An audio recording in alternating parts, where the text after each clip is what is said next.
itu mengatakan bahwa Presiden tidak suka dengan kegaduhan ya. Jadi pesannya kepada pejabat-pejabat kabinet kan jangan membuat gaduh ya. Bahwa Anda dan wamen Anda berbeda pendapat di publik itu apakah pernah ditegur? Apa kita gaduh? Mbak tadi tanya kita baik-baik saja.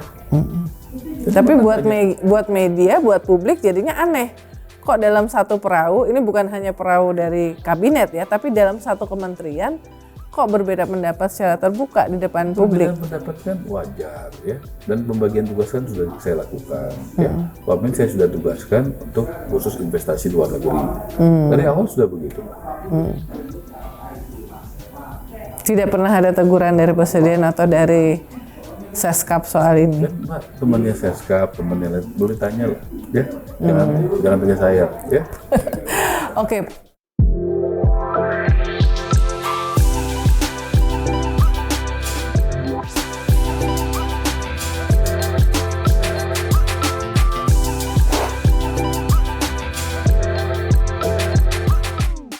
Hai Sobat Milenial and Gen Z, apa kabarnya? Semoga kalian sehat ya. Ketemu lagi di program Real Talk with Uni Lubis dan kali ini saya sudah bersama dengan Menteri Perumahan dan Pemukiman Marwarar Sirait. Saya manggilnya Bung aja ya, biar kalau Pak kayak kelihatan tua gitu ya.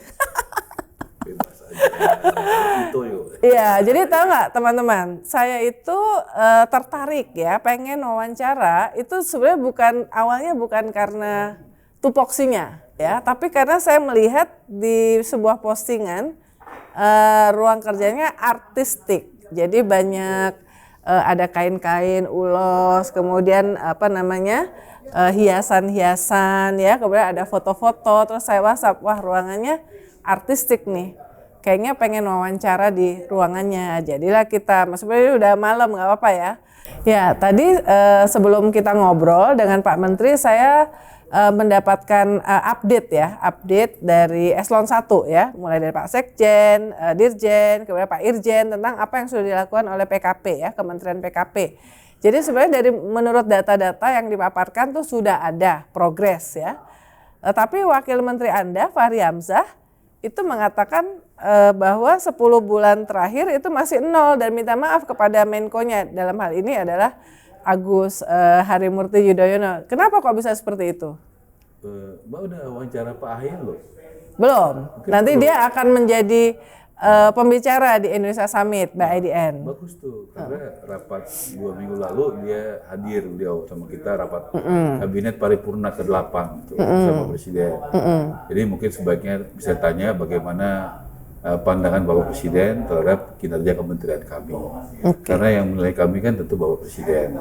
Dan mulai Agustus ini BPS, Badan Pusat Statistik, itu yang akan melakukan suatu penilaian. Saya terinspirasi seperti yang dilakukan BPS kepada Kementerian Dalam Negeri dalam konteks soal inflasi. Kan inflasi itu yang tugasnya menjaga adalah Kementerian Dalam Negeri bersama gubernur, bersama bupati, wali kota kan, bagaimana harga-harga cabai, harga beras dan sebagainya, itu kan apa yang perlu diintervensi, apa yang sudah bagus. Jadi kami juga gitu. Tentu menurut saya yang pantas untuk menilai kami tentu BPS, gitu kan, DPR, kemudian Presiden. Ya, seperti itu. Jadi saya no comment lah soal itu, Mbak. Nggak, maksud saya juga next question-nya adalah yang data-data yang tadi ditampilkan oleh Menteri dan jajaran Eselon 1 PKP, apakah Wamen juga tahu? Saya rasa semua tahu ya, karena itu lantas terbuka ke publik. Tidak ada yang tidak tahu. Publik tahu, Presiden tahu. Dalam rapat kabinet 2 minggu lalu, kurang lebih antara tanggal 6 sampai 8 Agustus ya kalau tidak salah ya, belum sampai lah 2 minggu, kami sampaikan data itu soal misalnya. Tapi Wamen tahu nggak? Wamen tahu nggak terakhir kali Menteri ketemu sama Wamennya kapan? Ketemu terakhir mungkin 2 minggu lalu atau 3 minggu lalu bersama Pak Hasim. Kita sampaikan kok di situ data-datanya. Pak Hasim ada di kantornya Pak Hasim. Mungkin sekitar 3 minggu lalu ya. Di kantor Pak Hasim. Jadi artinya Wamen juga punya data-data ini ya? Kalau menurut saya, karena waktu itu kami sampaikan berapa, semuanya lapor seperti tadi Mbak Uni, persis saya minta kepada semua dirjen, sekjen, dirjen menyampaikan apa yang sudah dilakukan. Ini apa adanya. Jadi kita semuanya berbasis data. Oke. Nah, kemarin Presiden menyampaikan di DPR progress report ya di laporan pidato kenegaraan dan juga kemudian pidato pengantar nota keuangan ya. Disebutkan di situ bahwa di RAPBN 2026 itu akan ada 770.000 yang rumah yang akan dibangun ya. Ada bangun, ada renovasi. Ada renovasi ya. Jadi ada FLPP, ada BSPS. Ini teman-teman, ini banyak banget nih singkatan-singkatan. Jadi biasanya saya soalnya urusan kayak gitu suami yang ngurus ya. Jadi berubah dari IMB ke PBG gitu ya. Izin mendirikan bangunan menjadi PBG, persetujuan bangunan dan gedung. Iya, iya. Tapi apa yang paling signifikan pencapaian dari Kementerian PKP ini menurut Menteri? Kita kan tidak ada visi misi Menteri, yang ada kan visi misi Presiden. Presiden kan tugaskan kita membangun dan merenovasi 3 juta rumah. Yeah. Artinya kita ini semua, pemerintah pusat, ya pemerintah provinsi, kabupaten kota, ya itu. Kemudian juga bagaimana ekosistem kan gitu kan para pengembang. Karena pengembang itu ada membangun komersial, ada membangun juga subsidi. Yeah. Kemudian juga individunya. Ya masyarakat itu sendiri. Kemudian melalui CSR. Kayak tadi BSPS itu kami dalam tanda kutip bagaimana CSR digerakkan. Karena kalau hanya mengandalkan APBN ya nggak cukup, Mbak. Jadi bagaimana teman-teman dari Kadin, Mas Anin, Yayasan Bunda Suci, ya, kemudian juga berbagai perusahaan ya itu melakukan gotong royong istilah saya. Apakah membangun, apakah merenovasi? Ada Harum Energi, ada Adaru, ada Astra, ada Triputra, banyak yang. Tadi udah ada sekitar 11 ribuan ya. Ya mereka kalau ditambah dengan daerah menjadi 27 ribuan. Mereka itu membuat CSR-nya untuk itu. Ada yang membangun, ada juga yang memberikan rumah sedang dibangun nanti diberikan gratis dan sudah ada kayak Harum Energi sudah di Muara Angke sudah jadi sudah diberikan. Saya hadir kurang lebih 2 bulan lalu. Nanti kemudian mereka akan ke Subang. Kemudian juga ada Adaru sedang berproses di Kalimantan Selatan, Harum Energi sedang berproses bukan Harum Energi akan ke Subang. Kemudian Berau di Berau. Nah, jadi ini kan rata-rata perusahaan-perusahaan di pertambangan atau di perkebunan, tapi CSR-nya buat membantu rumah-rumah baik membangun maupun renovasi. Gimana Anda meyakinkan para swasta ini untuk mau mengalokasikan CSR-nya? Ada trade-off-nya nggak buat mereka apa segala macam? Kalau Anda membantu, maka Anda akan dapat ini gitu. Ya. Saya katakan kebetulan beberapa dari mereka adalah teman-teman lama. Beberapa pernah misalnya kita pernah usaha bareng sama-sama. Nah jadi kita tidak menerima uang, kita tidak menerima bangunan. Jadi kita misalnya ada persoalan izin kita bantu masyarakat. Kayak sekarang sudah mau beberapa yang jadi hanya ini bagusnya buat siapa? Ya kita sampaikan baiknya nanti kita minta data BPS kepada yang kalangan yang memang membutuhkan. Kemudian saya kasih pikiran mungkin dibagi beberapa komunitas. Misalnya komunitas apa aja, bisa guru, bisa perawat, bisa TNI yang berpangkat rendah, bisa UMKM. Jadi kami sampaikan jadi diskusi. Nah, saya pikir mereka senang karena kita juga tidak terima uang, tidak terima bangunan. Jadi kita ya proses panjang lah. Kepercayaan itu kan nggak ada yang instan. Mbak Uni membangun karir sebagai jurnalis yang dipercaya, berkualitas, kan nggak ada proses singkat, Mbak. Cuma kalau tanya bagaimana ya begitu. Ya mungkin itu dirasakan manfaatnya karena Anda memang sudah tadi dikatakan berteman lama ya dengan mereka dan berbisnis ya. Ada berbisnis bareng, partner kita. Beberapa jadi partner bisnis saya. Dan itu mengingatkan saya kepada foto yang beredar viral sebelumnya ya, bahwa Anda kumpul dengan 9 naga Taipan termasuk waktu di IKN. Itu memang semuanya itu teman dan partner atau partner bisnis ya. Kita di hotel kan punya hotel di IKN sama-sama, Mbak. Kita chip in sama-sama. Jadi kita sama-sama taruh duit sama-sama. Ya itu makanya jadi partner kan gitu. Apakah itu, saya pengen tahu waktu pertama kali Presiden Prabowo memberikan penugasan kepada Marwara Sirait, apakah ada nuansa-nuansa bahwa Anda punya network itu kemudian membuat, Anda cocok nih untuk ini? Pertimbangan tentu di tangan beliau ya, itu kan hak prerogatif ya. Yeah. Tapi ya saya manfaatkan hubungan-hubungan saya ini untuk bantu rakyat. Itu saya gunakan, saya sampaikan bagaimana hubungan-hubungan ini untuk membawa rakyat. Makanya kita bisa membangun banyak kawasan rumah kumuh merenovasi tanpa uang negara. Dan itu yang sejalan dengan Pak Prabowo, pengusaha jangan strakanomics. Makanya kita kembangkan berbaginomics. Seperti untuk pertama kali di rumah subsidi ini, yang tadi saya ceritain sama Mbak, para pengusaha ada Ketua Umum Pak Joko, Ketua Umum Himpera, Pak Ari, Ketua Pernas Jaya, Asprumnas ya, Pak Sawali, Pak Andre, kemudian berbagai teman ya, Pak Junaidi. Pertama kali loh, untuk uang mukanya khusus buat anggota peserta BPJS Tenagakerjaan dibayarin sama pengusaha-pengusaha ini. Nah di sisi lain Pak Prabowo sudah panggil saya sekitar bulan November itu, coba Pak Menteri pikirkan karpet merah bagi rakyat kecil. Biasanya karpet merah itu hanya buat investor. Pak Prabowo ini kan sangat pro rakyat kecil. Nah, makanya kita diskusi dengan Mendagri, Pak Tito, dengan Pak Dodi, Menteri PU, itu tadi ada gambarnya saya kasih lihat. Nah SKB itu ya. BPHTB gratis. Biaya perolehan tes tanah bangunan biasanya bayar. Kemudian PBG gratis, yang tadi Mbak taunya IMB itu. Gratis, itu suatu langkah yang luar biasa. Tadi kita dengar Pak Harso, dulu nggak begitu. Kan Pak Harso yang meng-create ya rumah subsidi itu FLPP kan. Dulu tidak seperti itu. Nah, jadi kita melakukan terobosan untuk membuat rakyat biaya untuk memperoleh rumah itu berkurang. Kan semua kalau beli rumah harus bayar BPHTB, PBG. Sekarang nggak perlu. Ibu Sri Mulyani udah bantu dengan PPN DTP. Ya, udah dilanjutkan sampai bulan Desember. Ditanggung pemerintah ya, DTP ditanggung pemerintah ya. PPN DTP. PPN DTP ya. Pertambahan nilai itu ditanggung pemerintah. Pak Tito sudah bantu bagaimana BPHTB, PBG karena itu adalah kewenangan dari kepala daerah.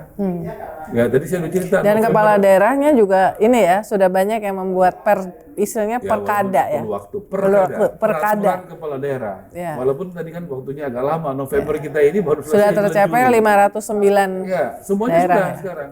Oke. Kan mesti dikawal di Indonesia itu, Mbak. Nggak bisa di atasnya udah oke, hanya substansi, di bawah juga mesti dikawal. Negonya gimana tuh dengan 509 kepala daerah kok mereka kemudian mau? Kita sangat dibantu Pak Mendagri kan. Senin pagi tim saya datang, saya juga pernah datang untuk diskusi dengan Mendagri beberapa kali.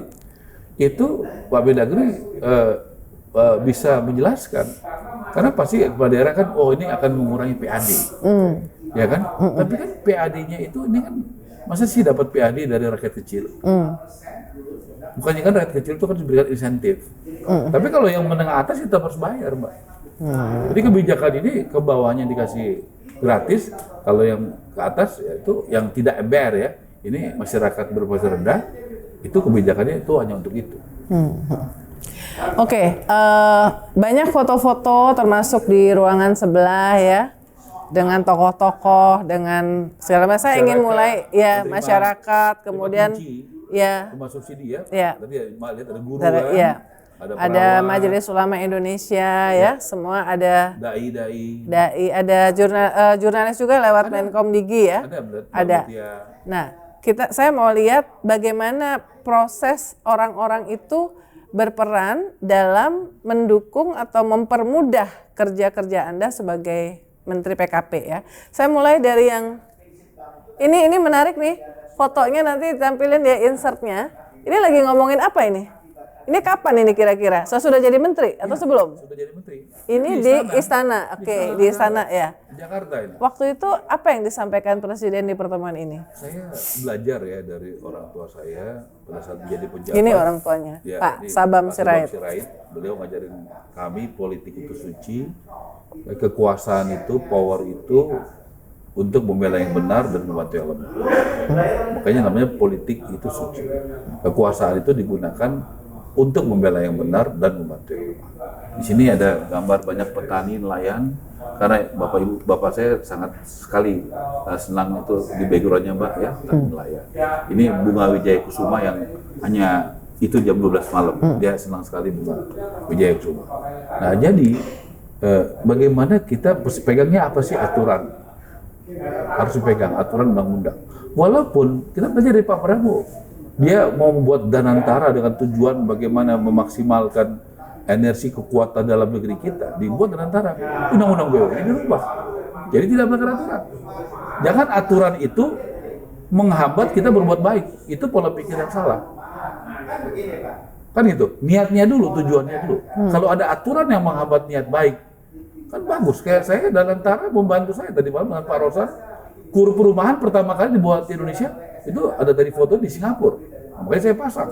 Disitulah diskusi antara Pak Prabowo, Pak Rosan, saya, ada Pak Menko, Erlangga di situ. Karena kur itu yang menjadi leadernya adalah Pak Erlangga. Menko Perekonomian. Di situ diputuskan. Nah jadi kita nggak bisa kerja sendiri, Pak. Kalau kita ya nggak berteman, nggak bergaul, baik sesama menteri, ke pengusaha, ke pengembang, termasuk kepada masyarakat. Ini saya mau lantik asosiasi kumpulan warga rumah subsidi, bahkan untuk juga rumah susun. Kenapa kita pengusaha ada asosiasinya, ada REI, Impera apa? Ini belum ada asosiasinya. Kan banyak problem itu antara pengembang dan konsumen. Nah ini kan tugas negara, spiritual Mekarta, kita jembatani dan syukur ada progres yang lebih baik. Buktinya Pak James sudah mulai bayar. Dan itu bagus, Pak. Itu Pak James menurut saya adalah pengusaha yang punya etikat baik. Karena ini sudah mulai. Tapi Anda kasih deadline nggak ke Pak James? Kapan ini harus selesai? Gini, pendekatan saya musyawarah mufakat. Ada yang mau cepet-cepet, saya bilang, ini kan udah lama kan. Nah kita tanganin baru berapa bulan, sudah berapa banyak yang dibayar, udah 2 kali pembayaran. Mudah-mudahan ini pembayaran tahap ketiga udah akan selesai, akan berlangsung terus. Begitu. Nah kembali lagi Mbak ke sini. Ya, jadi 3 juta itu atau apakah misalnya Presiden cukup rinci Anda harus kayak gini atau cuma 3 juta dan diserahkan kepada Menteri untuk merealisasikannya? Sangat membantu dong, membangun dan merenovasi rumah. Presiden bantu, Pak Dasko bantu sekali. Bagaimana ada kur perumahan yang belum pernah ada, nggak mungkin itu terjadi tanpa dukungan Presiden. Bahkan yang lintas itu BI, Bank Indonesia, Pak Peri ya membantu. Pada giro wajib minimum. Giro wajib minimum pertama kali dari 5% jadi 4%. Tadi Pak Anwar cerita bagaimana perjuangan itu ya baru kan sekarang negara dukungan semua bisa berhasil. Gimana ceritanya kok Pak Dasko, Wakil Ketua DPR, itu bisa membantu yang berkaitan dengan policy dari Bank Indonesia? Itu kan pemikiran dulu, idenya dulu. Ide untuk menurunkan. Ya, ide selama ini 5%. Kan punya bisa pertumbuhan ekonomi. Ya. Selain stabilitas moneter, pertumbuhan ekonomi itu dulu. Kan begitu. Nah, bagaimana juga sektor ini kan sektor yang menggerakkan pertumbuhan ekonomi. Karena satu rumah subsidi yang kerjain 4 sampai 5 orang. Ya, kalau kita tahun ini 350.000, kalau misalnya 4 orang atau 5 orang aja sudah 1.650.000 orang yang bekerja. Belum lagi industrinya, Mbak, ada 180-an. Mulai dari semen, pasir, ubin, kayu, keramik dan sebagainya, engsel. Belum lagi nggak ada perumahan yang sedang dikerjakan, tidak ada penjual warungnya. Ibu-ibu jual warung, beli dari pasar, beli ayam, telur. Belum lagi truk-truk yang ngangkut dari toko bangunan, toko material ke situ. Mana mungkin barang itu datang sendiri kan? Jadi ekonominya berputar. Sektor perumahan ini sangat sekali ekosistemnya luar biasa, banyak gitu, masif. Jadi kalau ini digerakkan dengan masif seperti sekarang, ya kita mudah-mudahan bisa berkontribusi bagi pertumbuhan ekonomi. Ya, jadi Pak Dasko itu kalau menurut Anda most powerful politician now yang bisa membantu untuk menerobos bottleneck untuk mencapai target program prioritas dari Presiden. Kan mulai dari kepercayaan. Pak Dasko dipercaya, kemudian punya pemikiran yang cerdas, kemudian punya networking. Kalau hanya punya power, nggak punya otak, nggak dipercaya, nggak bisa jalan. Nggak bisa punya ide juga ya? Nggak ada ide juga. Dia idenya cerdas. Kan bahaya justru kalau orang punya kekuasaan nggak dipercaya.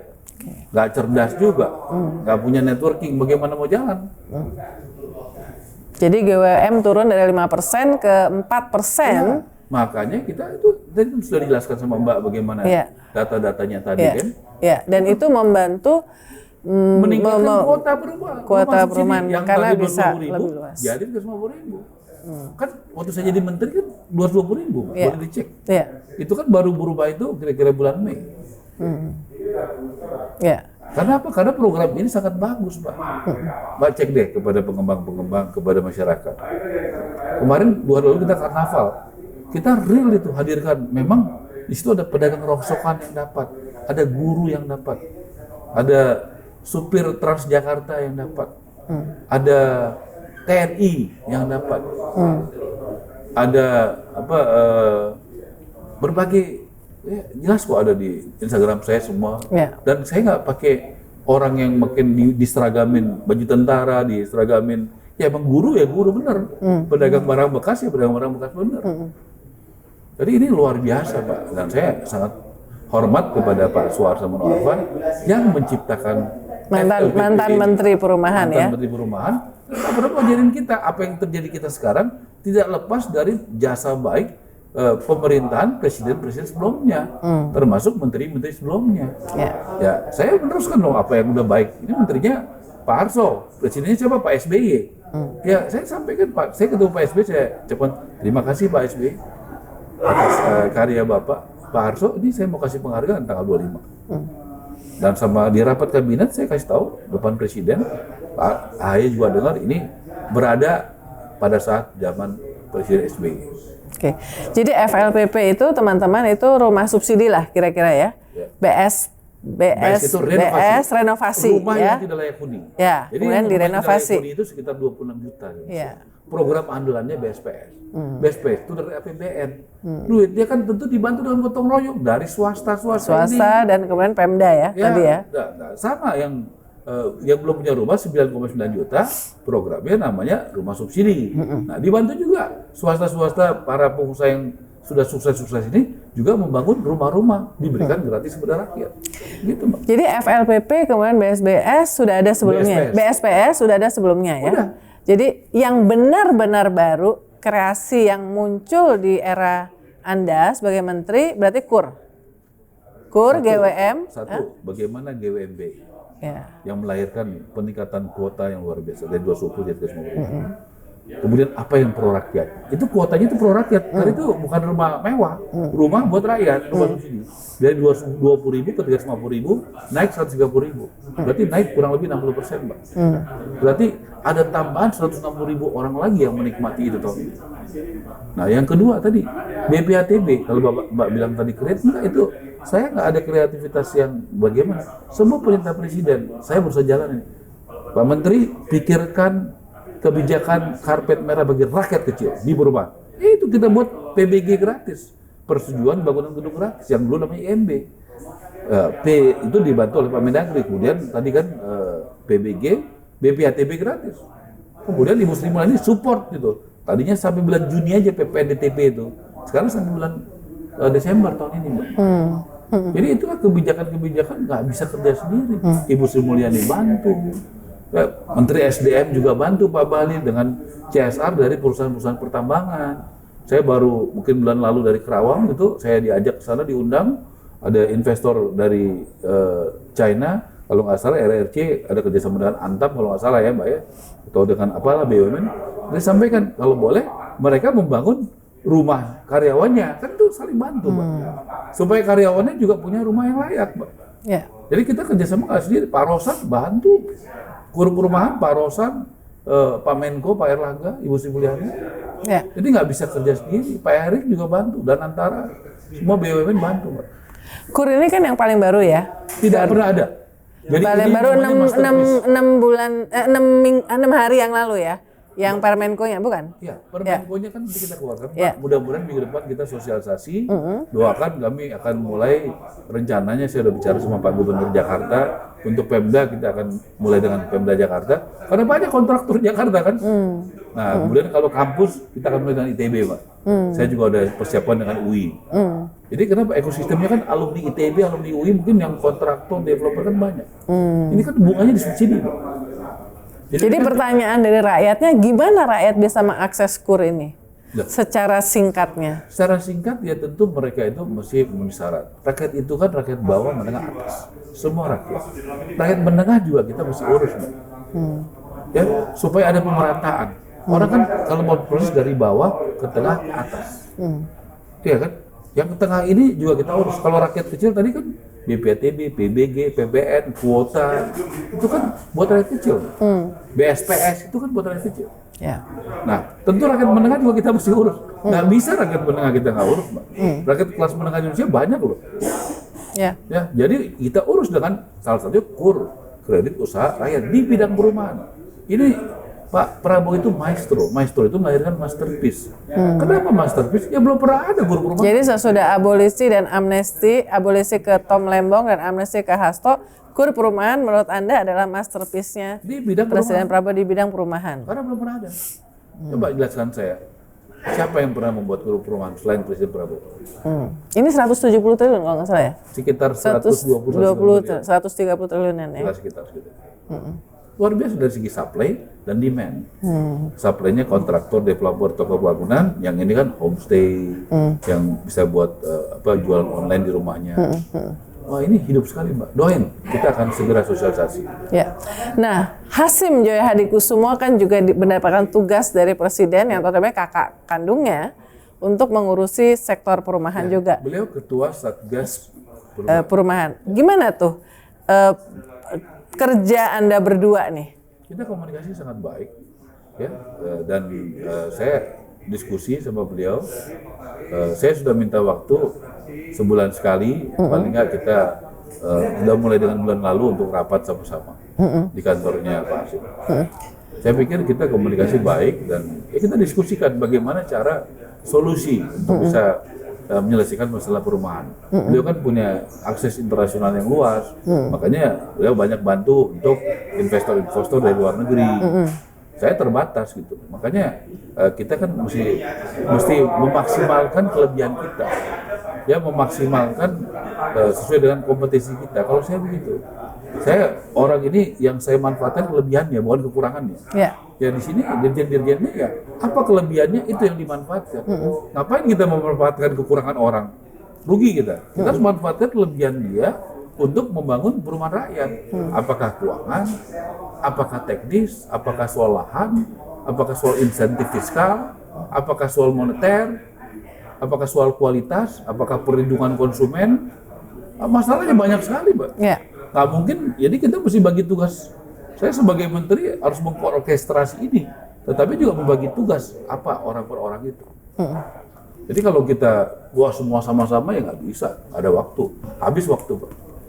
Network internasional yang bagus, tetapi kalau saya tidak salah, Anda pernah mengatakan tidak membutuhkan dana dari luar negeri untuk sektor perumahan. Iya, karena Pak Prabowo sudah menyiapkan dari GWMBI dan dari KUR perumahan.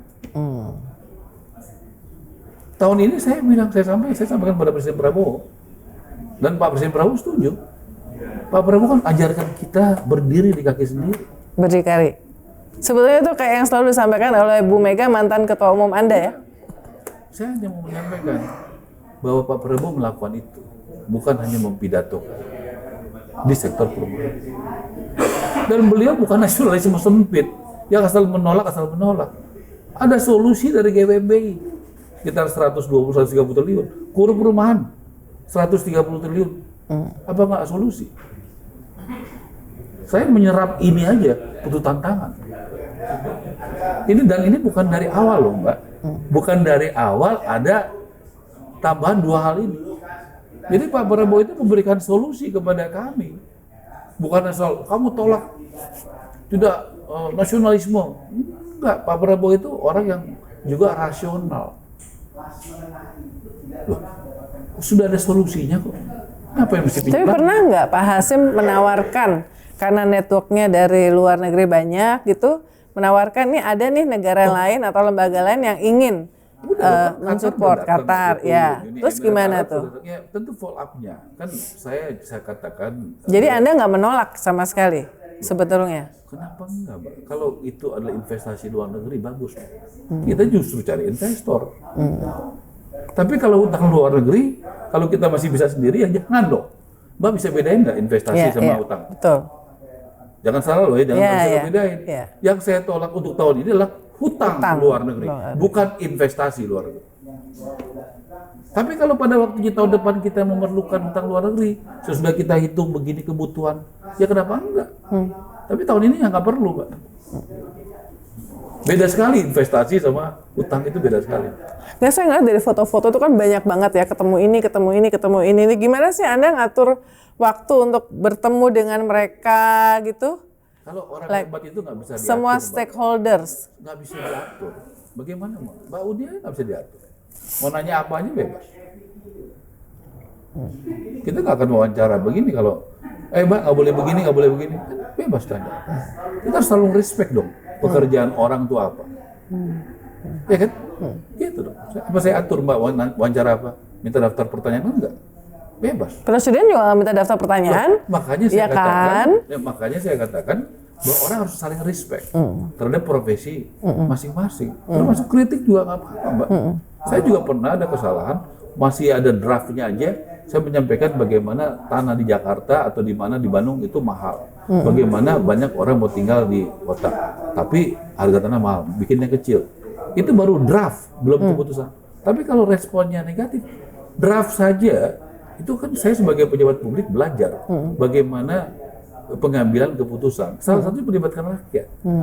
Nah, draft saja saya sounding ke publik. Ini kur perumahan udah berapa kali pertemuan, boleh dicek deh. Dengan jaringan developer, kontraktor, ini itu. Kur perumahan itu kan, kur itu kebanyakan di BRI. Udah pertemuan dengan mereka yang selama ini nanganin, dengan developer bolak-balik. Supaya jangan nanti sebuah kebijakan itu sudah diputuskan, baru ternyata tidak harus direvisi. diterima. Seperti yang beberapa sebelumnya ya. Nah, kita mendingan kita sounding sebelum kebijakan itu dikeluarkan, Mbak. Jadi saya test the water. Menurut saya itu dilakukan, makanya saya banyak ketemu. Tadi saya ketemu banyak dengan kontraktor, ya, dengan apa. Besok saya ketemu asosiasi-asosiasi. Ya, kalau nanti udah diumumkan, baru ntar kasih masukan, Pak, kenapa begini? Itu ya saya yang salah. Saya harus nanyanya di depan gitu, soundingnya di depan gitu. Tadi saya juga mendapatkan penjelasan TOD ya, jadi pemanfaatkan TOD ya, jadi jalur transportasi, termasuk di atas pasar, dan itu ada di situ juga pembicaraan. Anda baru ketemu juga dengan Gubernur DKI Pramono Anung ya, dulu teman separtai di PDIP. Gimana tuh hubungan? Baik. Jadi tidak ada masalah ya bahwa Anda Januari tahun lalu keluar dari PDIP, kemudian gabung dengan Gerindra. Baik-baik, saya datang ke kantor menyerahkan kartu anggota saya, dan saya masuk ke Partai Gerindra. Jadi itu pilihan politik saya yang merdeka asasi saya. Jadi nggak ada masalah. Mbak juga sebelum sini kan di TV mana kan, pindah ke sini nggak ada masalah kan. Tapi kan bukan partai. Ya tapi kan itu di setiap institusi kan juga ada di situ bisa dalam konteks itu kan hak Mbak kan. Makanya saya mau tanya kan tadi yang hampir semua kabupaten kota yang tadi terlibat dengan program yang mensupport renovasi rumah itu kan ada juga yang dari PDIP ya. Mereka nggak reluctant tuh dengan dengan sesuatu yang diusung oleh menteri yang meninggalkan PDIP. Saya pikir kita politik itu kan pilihan, tapi membangun bangsa itu justru kita belajar bagaimana Pak Jokowi 2019 membuat suatu karya masterpiece dalam persatuan. Bagaimana 2 kali Jokowi Prabowo bertarung 2014-19 yang sangat keras sekali, tapi Jokowi merangkul Prabowo dan Prabowo mau menjadi menteri pertahanan. Bayangkan saingannya dijadikan menteri pertahanan. Saya dengar dari Pak Prabowo, wah, waktu cerita sama saya banyak tuh yang menganggap saya pengkhianat dan sebagainya. Pak Jokowi juga cerita sama saya, wah banyak yang nggak setuju. Tapi untuk persatuan bangsa, untuk Pak Jokowi cerita, untuk Pak Prabowo masuk, menghadapi COVID kita sama-sama. Coba kalau 2020, pada saat COVID itu, Prabowo dan Jokowi dalam posisi masih bertarung. Ngeri, Pak.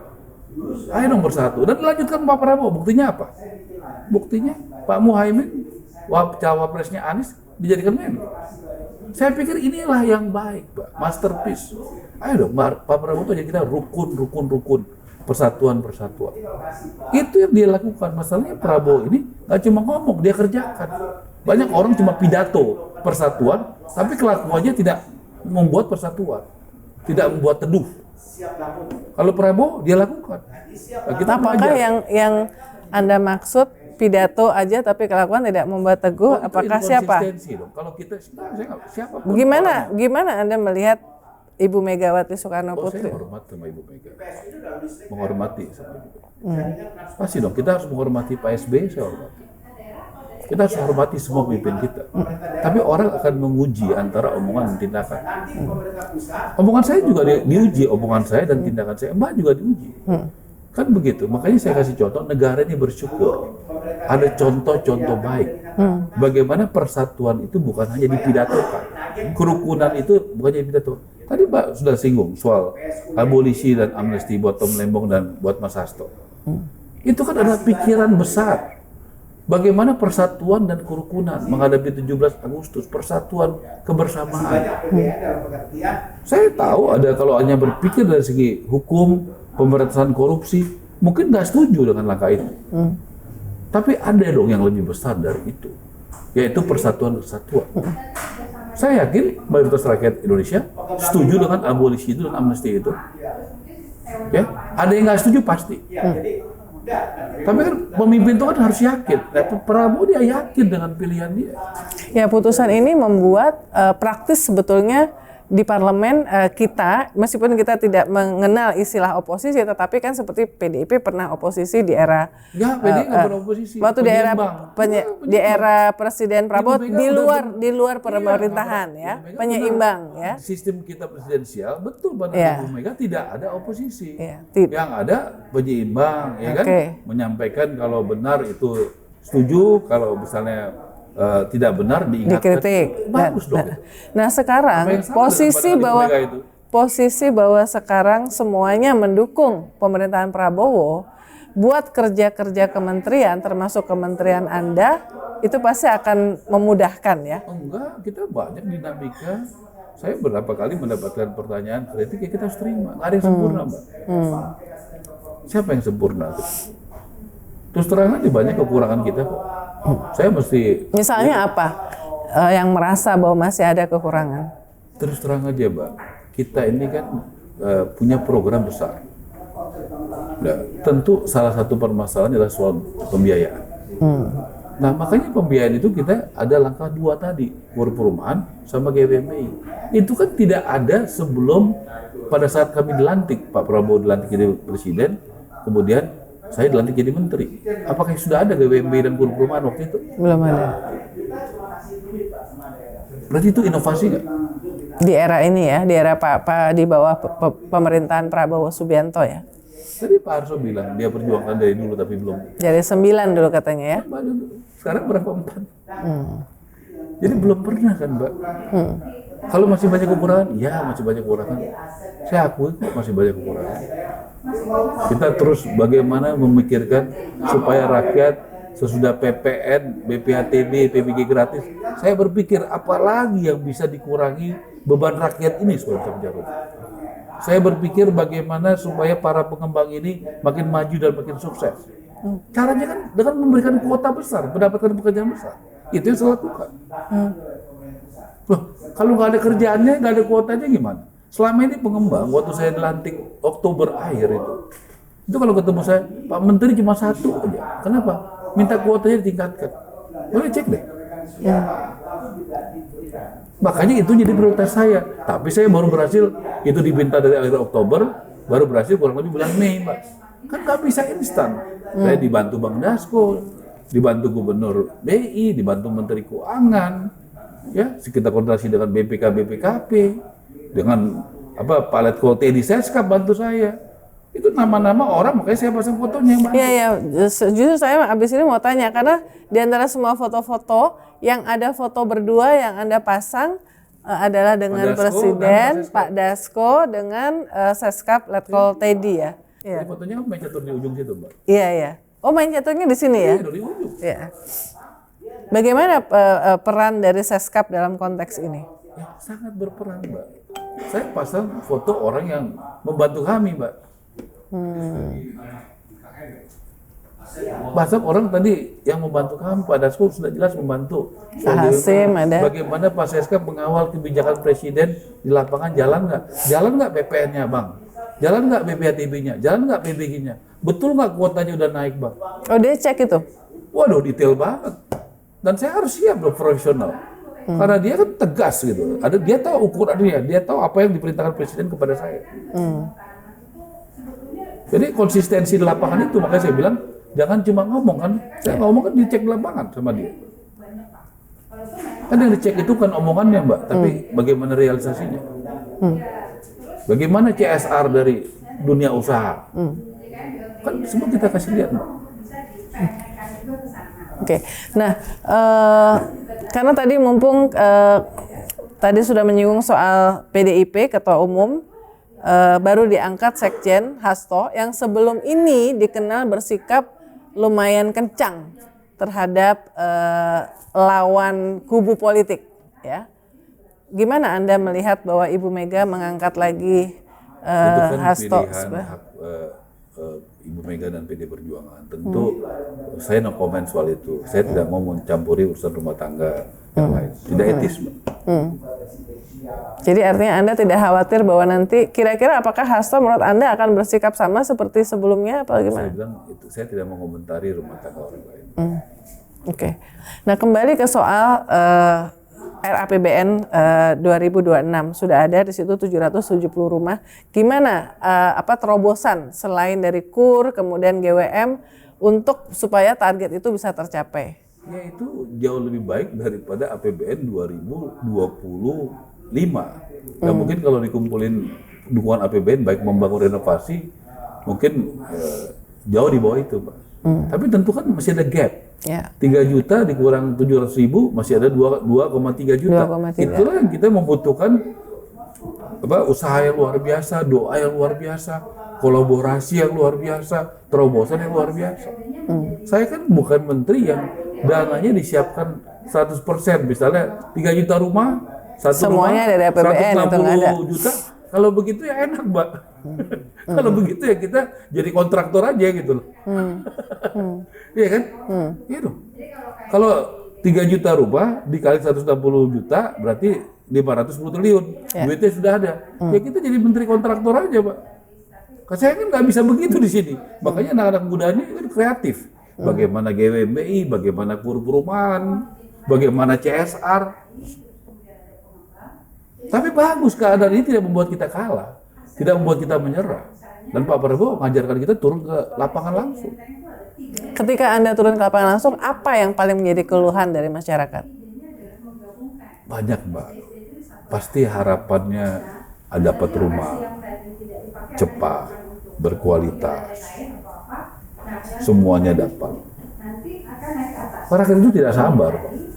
Jangan pikir rakyat itu harapan. Nah, makanya kita harus bekerja cepat. Mbak, lihat tadi banyak sekali itu ya. Karena saya sering ke bawah, saya tahu rakyat itu punya harapan. Nah, makanya kita harus kerjanya cepat. Pak Prabowo kan maunya serba cepat. Pak Dasko maunya serba cepat. Gak bisa, Mbak, kalau kan Pak Prabowo berapa kali kalau lambat-lambat dipinggirkan. Kalau saya lambat ya saya dipinggirkan. Dan harus siap. Pernah ditegur nggak sama Presiden Prabowo? Ya, tanya sama Pak Prabowo dan Pak Teddy lah. Ya, saya sangat nyaman kerja sekarang.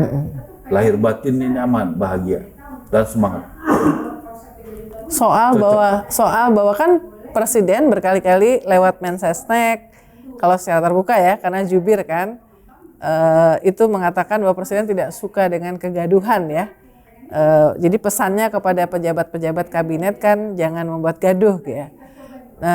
Bahwa Anda dan wamen Anda berbeda pendapat di publik itu apakah pernah ditegur? Apa kita gaduh? Mbak tadi tanya kita baik-baik saja. Tapi buat media, buat publik jadinya aneh. Kok dalam satu perahu, ini bukan hanya perahu dari kabinet ya, tapi dalam satu kementerian kok berbeda pendapat secara terbuka di depan publik. Perbedaan pendapat kan wajar ya, dan pembagian tugas kan sudah saya lakukan. Ya, Wamen saya sudah tugaskan untuk khusus investasi luar negeri. Dari awal sudah begitu. Tidak pernah ada teguran dari Presiden atau dari Seskap soal ini. Dan Mbak, temannya Seskap, temannya lain, boleh tanya lah, ya. Jangan tanya saya, ya. Oke, 2 pertanyaan terakhir ya. Akan ada terobosan apa lagi yang Anda merasa bahwa selama kemarin Pak Presiden menggunakan 299 hari, tapi itu 15 Agustus ya, sekarang udah lewat 300 hari. Apa yang masih harusnya Masalahnya udah kan saya tercapai? udah tadi bawa jalan, Mbak. Masalah kita di perumahan satu soal pembiayaan. Ya, Kenapa yang disiapkan APBN dengan yang dibutuhkan untuk 3 juta rumah, baik bangunan dan renovasi, pasti membutuhkan kreativitas. Karena tidak cukup dari situ. Kan gitu. ya, Ya, saya menyatakan kalau program kami juga harus berpikir soal pembiayaan alternatif. Tidak, duitnya sudah disiapkan semuanya. Buktinya tadi Mbak Yuri ngomong 270.000 tahun depan kan? ya. Kan target 3 juta, berarti mesti cari nggak ada 2,3 lagi? Berarti mesti punya pikiran, mesti punya terobosan. Nah, intervensi negara itu kan bisa kayak BLT, itu ngasih bantuan tunai, bisa kasih sembako, bisa juga memberikan insentif. Makanya negara hadir. Kita kan memberikan insentif kepada rakyat. Kita nggak kasih uang kepada rakyat, tetapi kita kasih PPN, BPTB, PBG gratis. Itu intervensi negara nggak, Mbak? Ya. Intervensi negara dong. Kita tidak kasih uang kepada rakyat, tapi disubsidi rumahnya. Apa yang subsidi? Bunganya. Kur perumahan. Itu kan akan menggerakkan ekonomi di sektor perumahan. Developer, kontraktor bisa dapat subsidi kredit. Subsidi bunga untuk kredit. Anda merhatiin isu-isu berkaitan dengan perumahan yang berkembang di media sosial nggak? Ya. Termasuk katanya Anda udah janji untuk datang ke yang lagi rame di Jakarta, rumah flat yang di Menteng itu, Ya, yang bersama-sama satu Saya lagi minta bagaimana dikaji. Saya akan mau ke sana, tapi bagaimana program itu bisa masif. Jangan cuma sedikit-sedikit. Karena kita butuh program itu yang masif. Ya. Kalau cuma 1212 kan, kalau kita ini kan buat program harus masif, Mbak. Jadi ingin anak muda ingin juga punya kesempatan untuk punya tempat tinggal nggak jauh dari tempat pekerjaannya ya. Itu kan saya mau kasih bagaimana itu bisa nggak dikembangkan secara masif. Kan buktinya baru satu itu aja. Ya mereka sedang yang berikutnya. Makanya saya lagi mencari metodologi bagaimana itu bisa masif, Mbak. Kan saya menteri. Kalau saya ini bagus, harus yang bisa di scaling up ya. Itu. Kalau bagus kan harusnya bisa jadi masif. Ya. Bagaimana itu yang saya sudah minta pikirkan itu ke jajaran saya untuk begitu. Nanti baru kita ngobrol. Masa saya cuma datang ngobrol-ngobrol gitu aja nggak ada ini kan gitu. Kita kan mesti ada sesuatu lah gitu ya, gitu. Jadi bagaimana program itu tentu semua unik gitu, nggak ada yang bisa pukul rata kan. Mungkin kondisinya unik gitu. Nah pertanyaan bisa nggak diduplikasi secara masif ke tempat lain? Terakhir Pak Menteri, saya lihat Anda nih jam kerjanya agak beda tadi kan di awal ya. Presiden sudah tahu dari awal kok itu, bukan sesuatu yang Enggak, maksud saya gimana? Kenapa kok harus seperti itu? Saya orang yang lebih mengedepankan kepada output. Dan bagi saya kerja itu bisa di mana saja. Saya bisa ketemu di restoran, ketemu di tempat kopi. Ya, saya juga sering terima tamu tuh di bawah, kalau Mbak tahu di lobi paling bawah tuh depan, di situ saya ngobrol-ngobrol, jadi saya bisa lihat. Karena memerlukan ide, Mbak. Jadi ide itu perlu suasana, Mbak. Kita bukan pelaksana. Ide itu mungkin ada, setiap orang beda ya. Saya perlu suasana untuk melahirkan ide-ide terobosan di bidang pembiayaan, di bidang lahan, insentif, kualitas, pengawasan, teknis, desain. Ide penting sekali. Ide gagasan seperti beliau, Presiden Prabowo. Ide Koperasi Merah Putih. Ide bagaimana makan bergizi. Ide sekolah rakyat. Itu ide semua. ide besar, tapi dijalankan. GWMBI, ide. Kur perumahan, ide. BPHTB, PPN, ide. Kalau enggak, kenapa baru ada sekarang? Kenapa nggak ada dari dulu? Kan kita harus sebagai ya anak buah presiden harus punya ide gagasan untuk menjalankan perintah beliau. Kan gitu. Untuk caranya ya, untuk mencapai itu tentu visi misi presiden, tapi caranya kan ada di kita. Betul nggak, Mbak? Ya. Caranya kan di kita.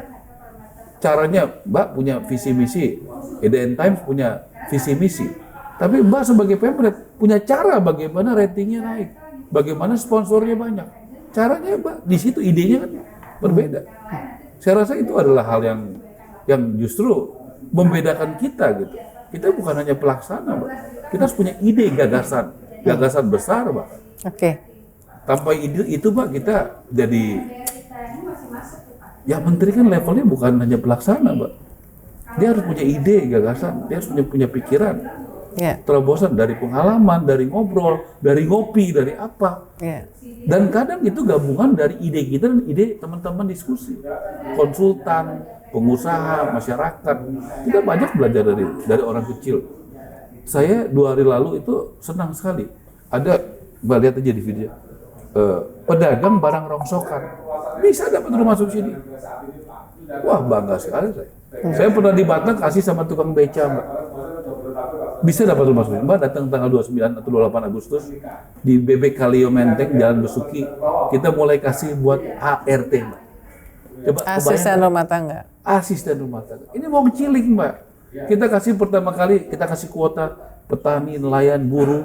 Ya, kita kasih buat ART, kita kasih buat media, kita kasih buat TNI berpangkat rendah, kita kasih buat tenaga migran, Mbak. PMI jadi pekerja bagaimana migran. orang-orang Bong Cilik ini ya diurus bener gitu. Di zaman Pak Prabowo ini diurus dengan real gitu.